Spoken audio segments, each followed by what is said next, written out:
Hey everyone, it's Bob. Thanks for joining. On today's episode of Elevate Your AIQ, I sat down with Dan Riley, the CEO and co-founder of RADICL, a company focused on redefining connection, trust, and impact in the workplace. Dan's journey from punk rock musician and filmmaker to HR tech innovator is a story of creativity meeting purpose. And it shows up in how he thinks about work, leadership, and technology. We talk about the changing relationship between humans and AI, the balance between productivity and meaning, and why imperfection might actually be our greatest advantage. Dan and I also share insights from our experiences at events like People Analytics World and Unleash, where themes like human connection, curiosity, and clarity are shaping the future of work. Thanks again for tuning in. This one is packed with energy, perspective, and a healthy challenge to stay human and stay real as artificial intelligence becomes ubiquitous. Let's go talk to Dan. Hey everyone, it's Bob Pulver. Welcome back to another episode of Elevate Your AIQ. Today I have the pleasure of speaking to Mr. Dan Riley. How are you doing today, Dan? I'm great. I'm glad we can finally have this conversation, Bob. Yes, it's been a long time coming. When we spoke, was it last week, 2 weeks ago, at the People Analytics World, we said we were going to finally get you in the studio, and I think there were a couple things that came up in that session. But before we get too deep in any particular topic, I thought you could just open things up with a bit about your background and the impetus for starting RADICL, what you've been working on. Yeah, well, I'll try to keep it short and not bore too many people. I'll talk about RADICL in a moment, but I always like to start really with the larger why I do what I do, and I typically define myself as an artist first, a musician, filmmaker, and who randomly fell into the space of HR and tech. I was coding since I was a very young kid, so I kind of luckily became fearless with technology. And for me, I was given an opportunity to start working in the HR tech space in my late 20s after I spent probably 8-9 years playing punk rock and touring around the country and putting records out, and that was, so I sort of was defined first by learning, and it's funny being an entrepreneur, learning how to promote yourself and also do something that's meaningful and something that you believe in, right? I mean, as a musician, you get on stage, your hope, right, is everybody is going to at least be connected to what you're playing for whatever reason. They might have different reasons why they like what you're doing. But you ultimately are doing it because this is what you want to do, and you think it matters, and it makes a difference. So then I founded a company called Modern Survey. We were actually, our claim to fame was the first SaaS employee listening platform. Grew that for 17 years. Sold that to a company called Aon, which many of you likely know, a big management consulting company. Spent about 4 years there. Obviously, pandemic hit, and then founded RADICL, and all this with my brother, partner in crime. He and I have been doing from bands to startups to movies, and he and I are both co-founders of RADICL. And RADICL is really about, we started with a very simple premise: work is getting ready to change. Up is going to be down, down is up, left is right, right is left. We recognized that, and it was a call to action that HR can do better. HR must do better. So we always knew building a tech platform was our long play, but we wanted to listen for a little bit. It was a tough time, right? We were all coming together. It wasn't a time to build and sell. It was a time to listen and protect and care. And so we did that through a lot of advisory, helping organizations reimagine, reshift, and really manage the massive change. For better or for worse, it was a tough time for everybody.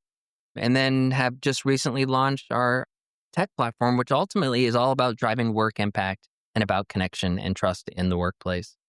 So if you hear me speak at different conferences, thematically, you'll hear me talk about change. You'll hear me talk about trust. You'll hear me talk about connection. And you'll certainly hear me talk about AI. But in my own context, which I'm sure we'll get to in this conversation. Yeah, no, for sure. No, really, really intriguing background. It's funny, you are not the first musician to be on the show and talk about, how some of that experience is sort of just naturally. I mean, I guess some of the themes around like human potential and just talent in unexpected places and transferable skills. I mean, there's all kinds of ways to sort of bridge that, but really, really intriguing. So, so you're supporting, is it mostly large enterprises or small, medium-sized businesses? Yeah, I would say medium to large. Because the way our technology platform works, you can spin up a team anywhere. We don't. There are smaller companies that are using the tech, but as far as our go to market and where we think we can add the most value is definitely sort of in the mid to large size company. I mentioned before we saw each other at People Analytics World. I think we caught up at either Transformer Unleashed as well earlier this year.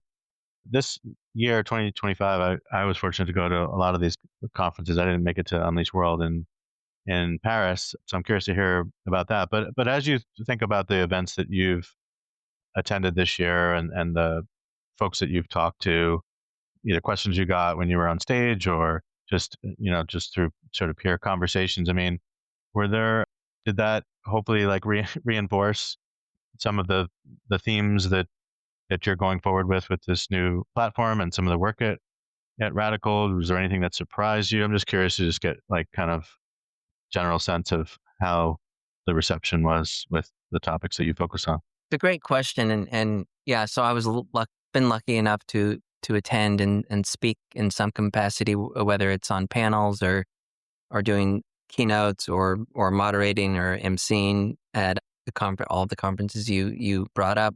And yeah, I mean, for me, so there's a couple parts to it. Of course, I love seeing new cool tech. I'll start with the obvious. I mean, things that are, I think, pushing boundaries.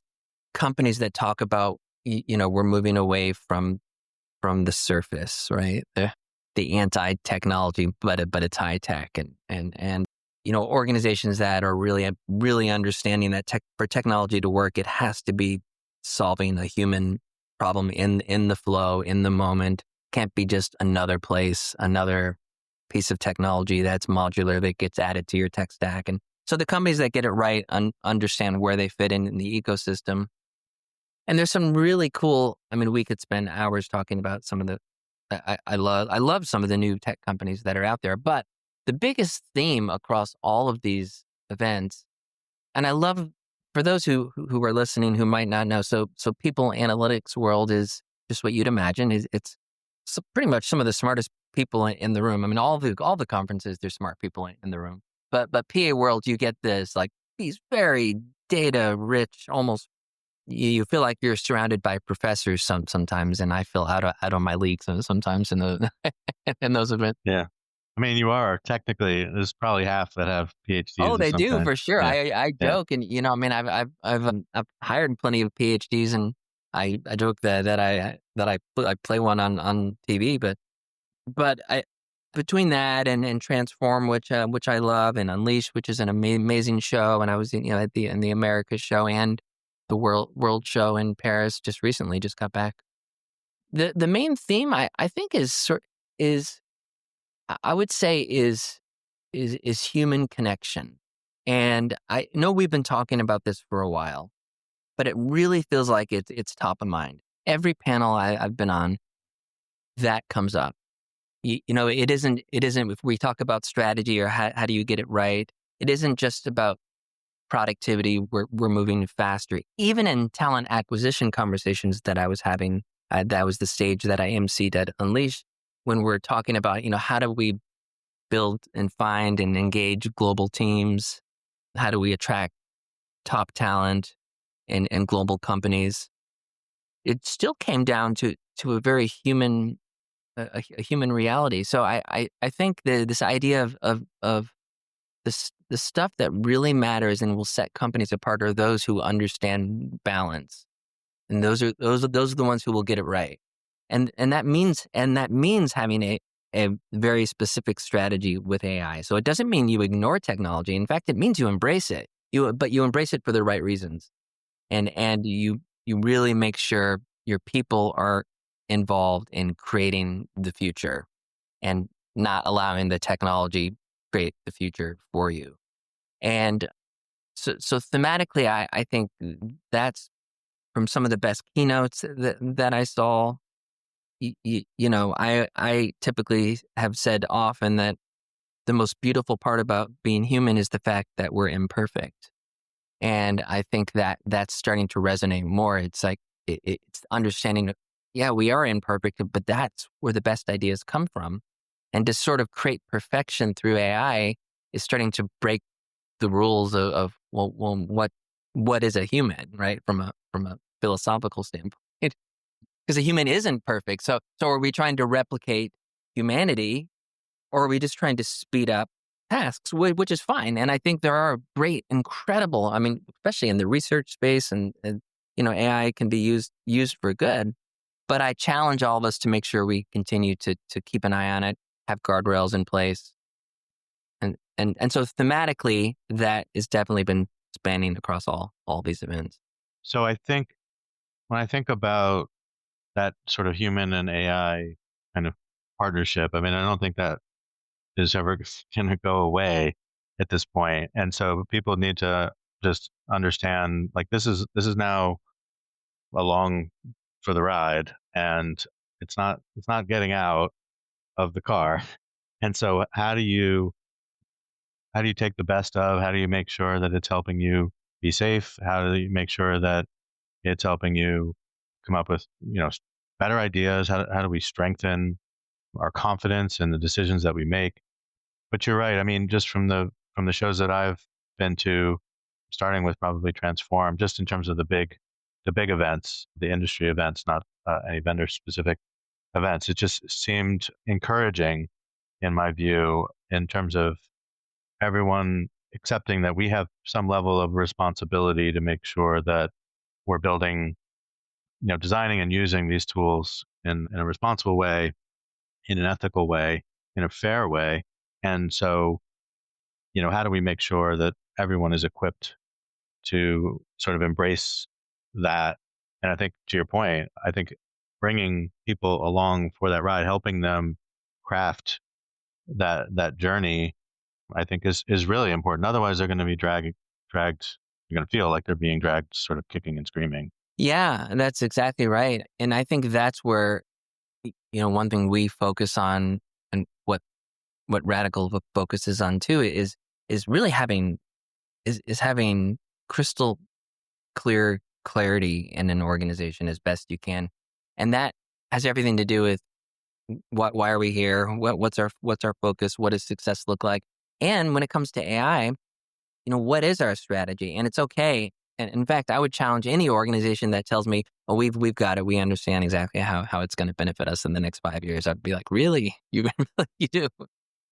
And so it's okay to say we're not quite sure, but here's what we do know, and here's what we're doing, and here's how we're going to communicate along the way, and here are the tools that we're comfortable with.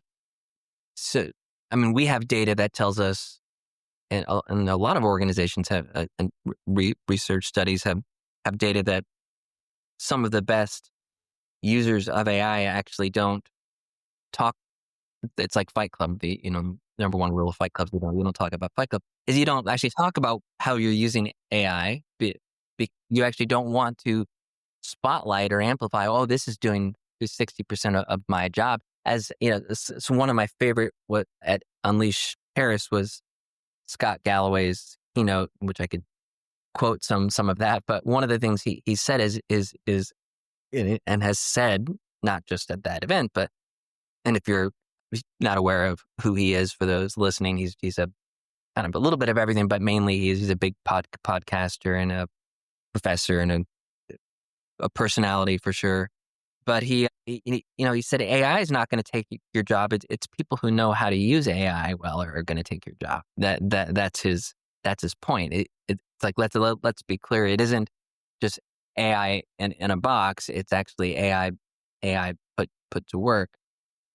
So I think it's being super clear, being comfortable saying we're not exactly sure. If we don't know what our strategy is, if you have one, communicate, because people will use it. It's out there and it's so easy. And if you don't have a strategy and you don't have certain guardrails, you start to have chaos. And when you have chaos, then you start to get, factions of organizations, and you start to get disconnect, and you have multiple teams doing the same thing in different ways. And that, that doesn't help any of us. And so now when we say AI is good for productivity, we're actually defeating the whole purpose behind it. Yeah, there's a couple items in what you just went through that I want to pull on. First of all, Scott Galloway. Everyone should know who Scott Galloway is. He's amazing. Yeah, he's a polarizing figure. I would say there are. He is. Yeah. I love him, but I get he can be a little polarizing. But I think he tells us what we want to hear, and he's super bright. And yeah, people should check him out. I think that he's right. I mean, some people that was sort of a almost cliche, statement for a while, like that AI is not going to replace you. You'll be replaced by someone who knows how to use AI. But I mean, it's became cliche because it's it's true, right? And when every organization has to make some tough decisions and inevitably has to have a reduction in force to some degree, like the people that stay are not going to be the AI, laggards or people who are just vehemently opposed to, augmenting themselves in their work with AI. It's going to be people that embrace it and are more effective and efficient. So to your other point about productivity, I guess, organizations, they may define productivity in different ways. They may have different metrics and things like that. But ultimately, thinking about that human centricity and what's in it for the workforce, I think you've got to recognize that achieving those productivity gains is really a means to an end, right? That in itself is not the higher value use case. It's what do I redo? How do I reinvest that savings in the organization in more technology, but really how much of that can be reinvested in the talent itself in terms of, upskilling, reskilling if necessary.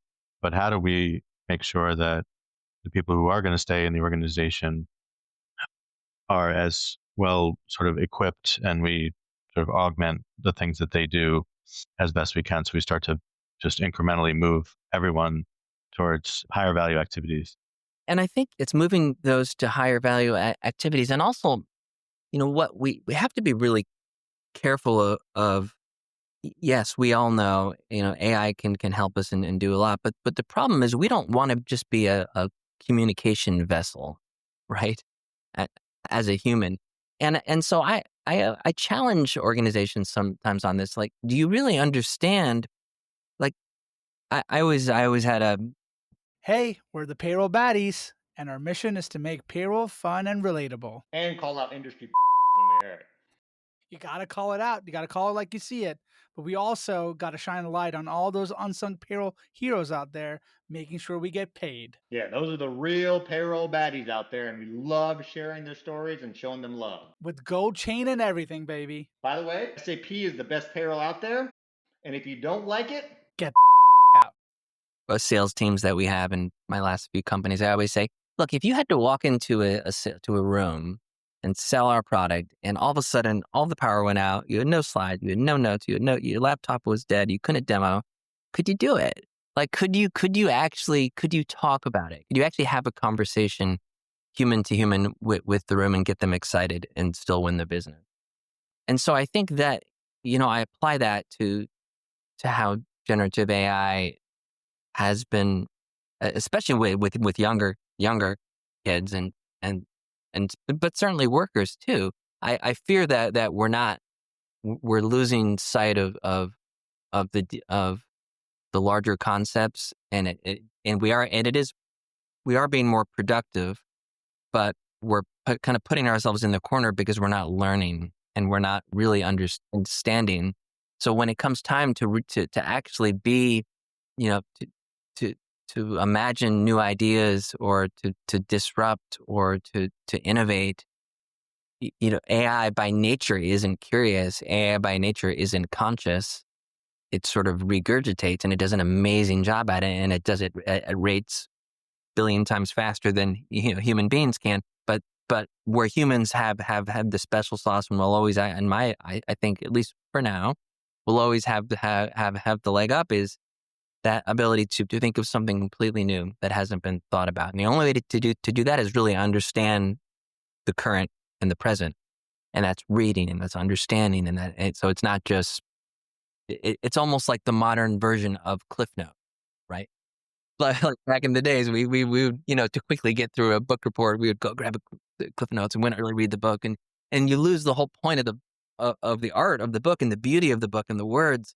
Maybe you got to the summary of it, but so I worry about that, and I think, and I do think it can be used so well to automate certain elements, but I really want to make sure those who recognize, as we reimagine and redesign work, that people understand what skills they need to continue to learn. But you can only understand that if you truly understand what it is that you currently love doing. The old saying, that which I believe is do what you, yes, follow your dreams to some degree, but most importantly, do what you do really well and get better at it, and be exceptional at it. And if it happens to be your dream, fantastic. But be careful to just jump and you kind of have to keep that balance. So therefore, what does that mean? That means learn, and connect, and those are all very human, in-person things. I recently attended my school's first AI task force meeting, and because I'm, like you, concerned about the future workforce, not just the current workforce, and what you just outlined was one of the key themes of that meeting. Like, are we teaching them how to learn? And because even adults have trouble thinking back, and was I learning just to sort of pass the test and memorize things and get through and move on to the next? It's just a checkbox sort of, or was I appreciating the act of learning? And even teachers that want to help their students and really understand their students. I mean, there's tools out there, AI tools out there, that are basically helping them grade paper essays faster in papers, right? And so it's like, okay, I appreciate that helps the educators sort of experience and take some of their workload off, but is something lost in that process? Because at some point, if you're a high school teacher, for example, at some point that same kid may ask you to write their college recommendation, and maybe you don't know them and their writing as well as you could have. I don't know. I just see some potential drawbacks to focusing on that, as opposed to helping them make sure that all their kids are achieving their potential and succeeding in the right way. Otherwise, we're just cranking out cogs for the machine. Yeah, and I think exactly, and I think those themes, and this kind of gets back to your larger question of what are the themes that these events and just the industry and kind of where we're going. I mean, I think this is on everybody's mind, because it is moving so fast. There's fear for some, there's excitement for others, there's curiosity, and I think curiosity is key to this. You do need to be curious about where we're going with it, but there's also being honest about what it can do, what it should do, and asking questions. And I think thematically, whether we're talking about in a people analytics conference, or we're in more of a work tech focused HR event, or we're more just in a larger talent and industry event, thematically, this conversation that you and I are having for the past 10 minutes, like these themes are coming up, I think, across the board in almost every conversation at some level. Like, we're talking about this, there's a worry, like we're for the first time, we're actually worried about where do human beings fit in all of this, and that's a scary thought. Yeah. Right. And I think that's an important. I think, and it doesn't mean we don't fit. In fact, we do fit in, but the fact that we even have to ask that question is what is a little bit scary. I don't envy, senior talent leaders and organizational leaders who have to grapple with all the different facets of this, right? Because it's AI literacy, and they're fascinated with, some of these sort of shiny objects with, the features and functions and the wow factor of some of these solutions. They're also trying to solve real problems. They're also trying to, navigate the impact on the workforce. This is, they try to message that this is being done, with you and for you, not something, thrust upon you to replace you. But those fears, depending on the organization and the culture, those words may fall on deaf ears. So I think, you mentioned balance at the beginning. I mean, I think it is a sort of a very significant balancing act against, competing priorities and, some aspects of this, I guess I'll call it, AI driven transformation, for lack of a better term. There's a lot of competing, you know, thoughts and objectives and risks that we need to balance. And I think people are struggling, like, with even their own, the way that they're measured on performance, right? They're struggling with balancing, near term objectives. We've got a business to run, while also, trying to jump on this fast moving, train to understand what the future holds. So it's a lot. Yeah, and it takes a lot of good conversation. I mean, like the conversations you have in your podcast, and just the in-person conversations about it. I think it's, some argue that well, maybe we over rotate, we over talk about stuff. There's a lot of voices out there talking about this, but I actually counter argue that, because that means to me that it's important. And I think in the best way, you'll never regret having a conversation about something important.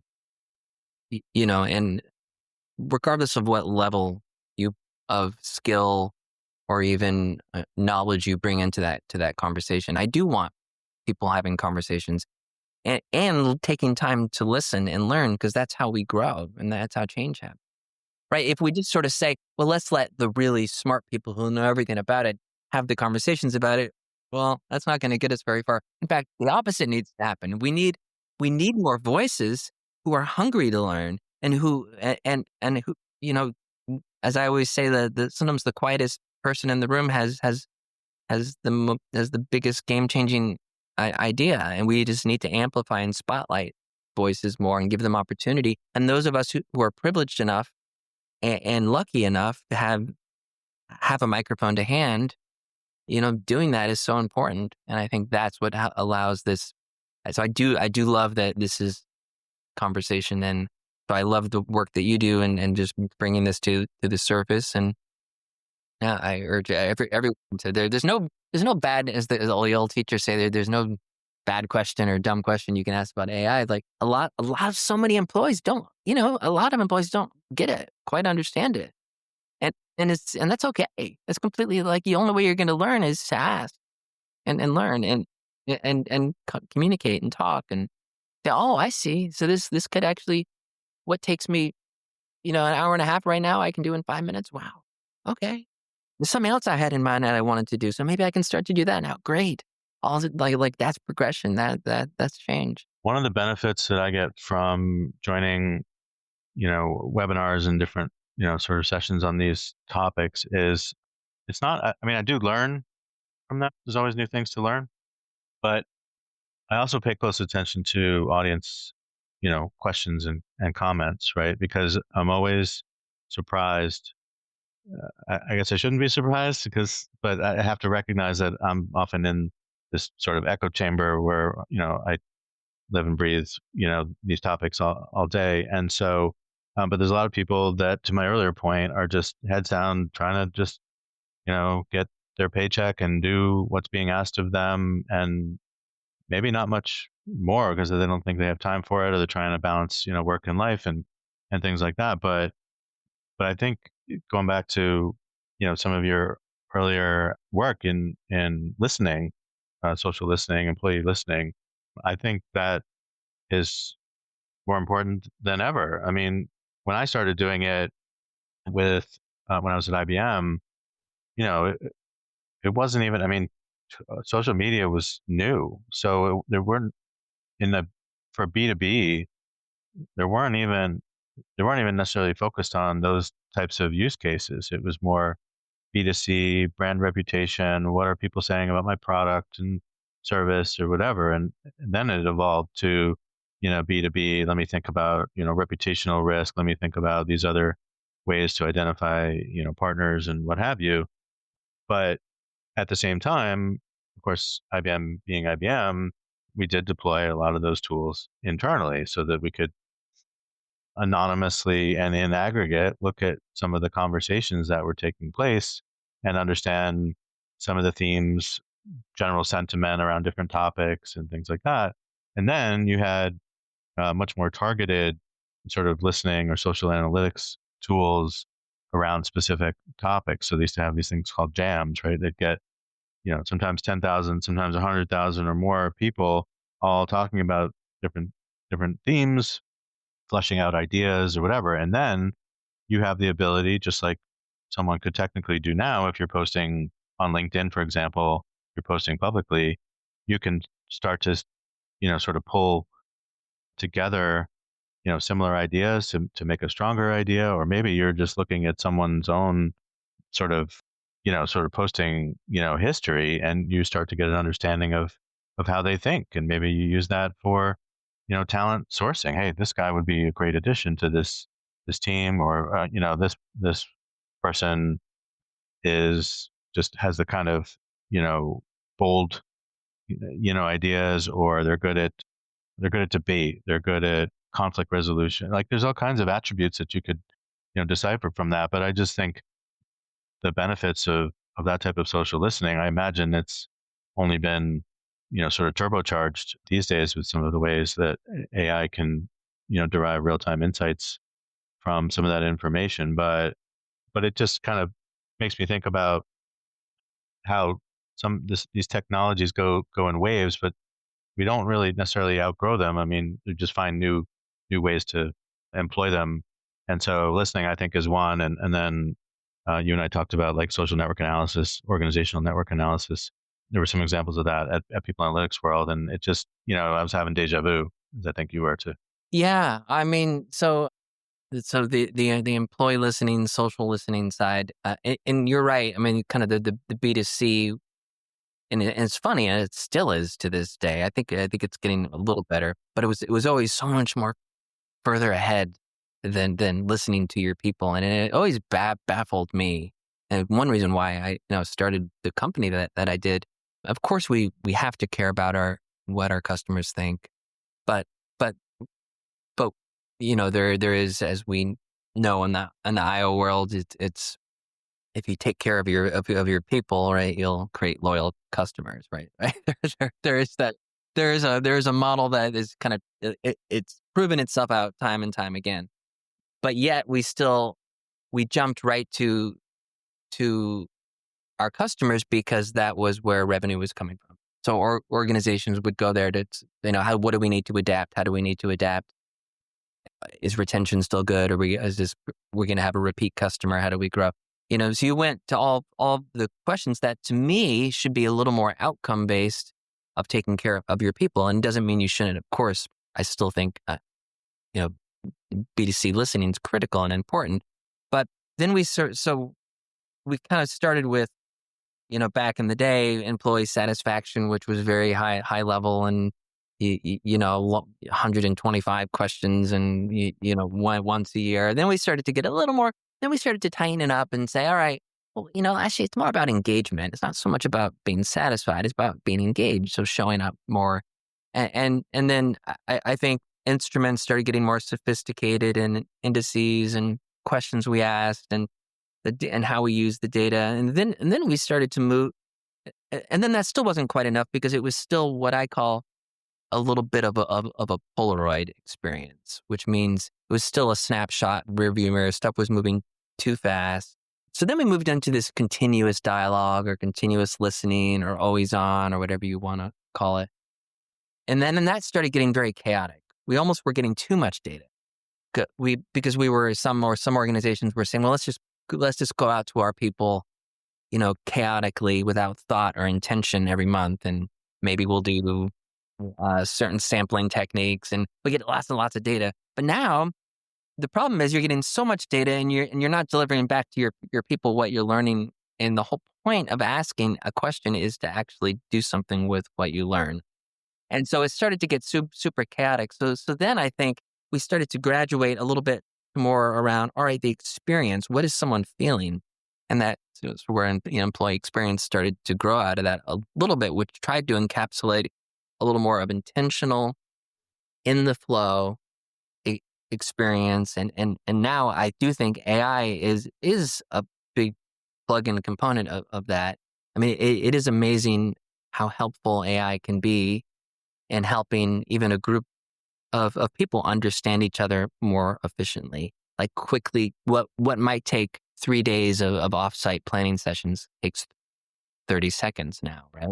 Because it understands you, it understands your work preferences, your styles, it understands and then all of a sudden quickly, it maybe it integrates with, skills ontologies and from getting, not to get too data and geeky here, but it pulls a lot of novel data about you, and immediately it can start to identify, well, all right, Bob and Dan and so, here's where they have perfect alignment. Here's where there might be they might show up a little differently. Here's some areas where they're really far apart. Here's some areas where they're really close. So it's super helpful. And I think that's really been giving a boost to an employee listening and just getting to know each other, because it is about, again, back to connection and connection, not just, I want to stay with this organization. I feel like I can thrive.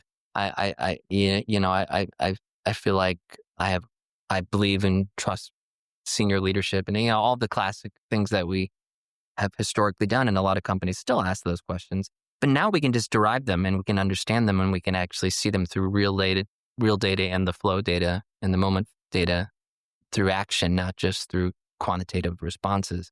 So I do think it's a blend. I do think it's a balance, but I've seen I continue to see good progress. I think there's some organizations out there doing some really cool things in the space, but I do pretty hardcore. If I know a company's doing an annual survey once a year and that's all, I typically will say, maybe we can do better. It's fascinating to think that people are still doing that. I mean, I know there's a lot of, I can't overlook the, sort of traditional organizations. They're always sort of catching up. This seems like an opportunity to sort of leapfrog some of the things that they haven't been focused on. But I do recognize that some people are just averse to taking any risk whatsoever. What happens when employees behave badly? Boy, we could do an entire TV show, maybe a Netflix special on that. Well, Ryan and I sat down and recorded episodes for FAMA, and we asked practitioners, give us your most outrageous story. The sales leader that brings cocaine to work, whatever. Just bring us the outrageous, and it is funny. So if you need a laugh, which we all do from time to time, search for workplace misconduct wherever you get your podcast, and you'll find it. And trust me, you will laugh and cry, but you'll definitely laugh. All right. Thank you. They don't like change. Yeah. And I think one of the biggest things is network analysis and understanding how people connect and how people learn and how, I think that's a great way to get employee sentiment and understanding and employee voice. And so I do like, a lot of the technology there. And Michael Arena, I'm sure you're familiar with him. He wrote an incredible book called Adaptive Space. And the general theory of the book is sort of, well, how do we can create great ideas, but how do we actually implement them and get them spread out into an organization? What does it take for that to happen? I mean, so the book, and it's not more than just a book. I mean, it's really his life's work to some degree. It's really about connection, and that's such a I love that concept, and I think there's so much that we can learn through how we learn, how we connect, who do we reach out to, and to me that's starting to surpass how we listen to employees. It's more so how do employees connect and learn and grow together with the North Star in mind of where the organization is headed. No, for sure. No, Michael is great. Yeah, I was just looking behind me because his book is above my head. It's hard to see. But yeah, I really just think there's so much value in that because, I mean, some of it ties to, your original point around, human connection. But what I'm not on, not necessarily on like an emotional level, but it is still about like relationships and who can you tap into, looking at helping an organization understand how knowledge and insight, sort of permeates throughout an organization. What are the paths in which that is most effective? Who are the, the dot connectors who may connect, diverse communities of thought, communities of interest, and how do you best sort of leverage those people and those relationships to improve, expertise discovery and knowledge dissemination across, a large organization. I mean, I think these are things that come into play in a number of different contexts. Maybe you're looking for a mentor. Maybe you're looking for a stretch assignment. Maybe you're looking for a coach. Maybe you literally have a client challenge that you're trying to tackle and there's expertise beyond your core team. Like, how do you tap into that? And so these are some of the use cases that I think some of those traditional organizations need to, appreciate so that they can make the right, investments in, in their people and perhaps in, some of the technology that provides that sort of connective tissue. Yeah, and to me that's where the best ideas, it kind of the old saying, if you stay within your core friend circle all the time and you never leave that echo chamber, or then your ideas are typically never challenged. You surround yourself around people who act like you, think like you, breathe like you. And, obviously we see this in today's societal reality too. And so I think if you apply that to the workplace too, sometimes the best learning is actually is connecting and getting to know someone. Like, I want to go there, I want to do that. And maybe it's not someone in my direct team or even from a hierarchy standpoint, but it's someone in the organization who really could be a great mentor or a coach, or just someone just I can get to know and learn and understand. What does it take? What skills might I need to develop? So I think fostering that type of relationship building is so key. I mean, there's so many analogs that you can apply in life, right? That I think support that theory. One of the things that I used to work on all the way back at IBM was around like collective intelligence and cognitive diversity and collaborative decision making. I mean, you need those diverse perspectives to strengthen those ideas, to make sure you actually have a good understanding of where there might be some risks that need to be mitigated, where there might be some adverse impact, where we're not taking on a perspective of a particular maybe disadvantaged, cohort that you just hadn't thought about because you didn't have the right people in the room. And I think about that a lot when I put my, responsible AI hat on, because I want solution providers to think about this when they're designing and testing their solutions. And I want organizations who are the users, buyers of this technology to ask those hard questions to ensure that we're establishing the level of trust that we need. And that seems, the bar, I believe, has been raised as far as what it takes to be a trusted partner in the time that we're in now, where AI can easily, both mirror and amplify some of the human biases that we complain about all the time. Yeah, and I think that's it. It is sort of, I mean, AI is ultimately, and I think leaders need to understand this, it is a mirror, and it is typically a reflection of how you show up in it. And so therefore, if you're showing up in a toxic way or not in a helpful way, AI sort of adapts to that, and now you're just amplifying that and at a faster rate, right? So it still takes sort of the courage of humans being the best version of themselves, and I think that's how AI will pick up and understand and learn that versus learning, to care less, learning to listen less. So it is really a reflection, and it is a mirror in so many cases. So we need to remember that it doesn't fix flaws; it in fact enhances them and amplifies them. So flaws are still owned by humans. We get to own that part still. Because we really can't blame. Like we can't. Like that's the thing. We can't blame AI. But now we can blame AI from a tech perspective, breaking down our flaws. But as far, AI is sort of just, it's doing its best to aggregate the versions of us and what we learn and what it learns about us.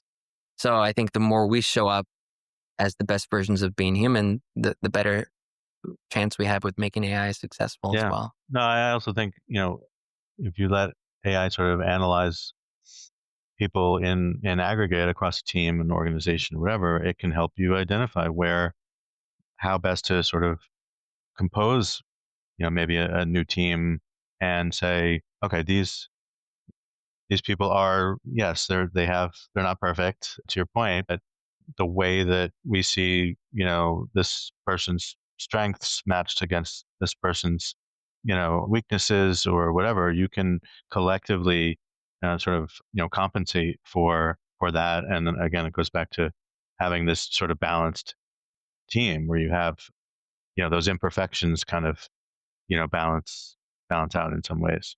Yeah, I mean the best teams are it's like the bad news bears sometimes. It's I mean, and I think you and I talked about this a little bit in person, but putting together all of your rock stars in one team isn't really actually the best way to build teams at all. In fact, I mean you want that diversity of thought and experience and just person and human and that, like, this is why this is how you bring the collective becomes stronger and bigger than the individual.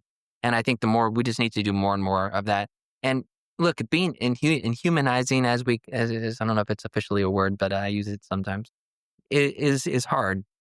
And when you look back, I do believe when you look back at life and you think about our own individual lives, the stuff you remember are either the stuff that was really hard, and you remember the stuff that was really joyful. You don't really remember the stuff that was easy or automated or simple. And what those things, and what you remember, what they typically always have in common is they were human to human relationship based. I almost hands down that's what they have in common.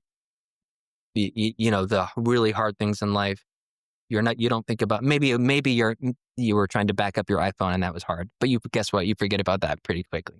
The stuff you really think about are the relationships and the people and the connection and the joyful moments are typically, again, not interacting with technology, but interacting with people and humans and team and creating something awesome at work. And so you can apply that to workplace culture as well.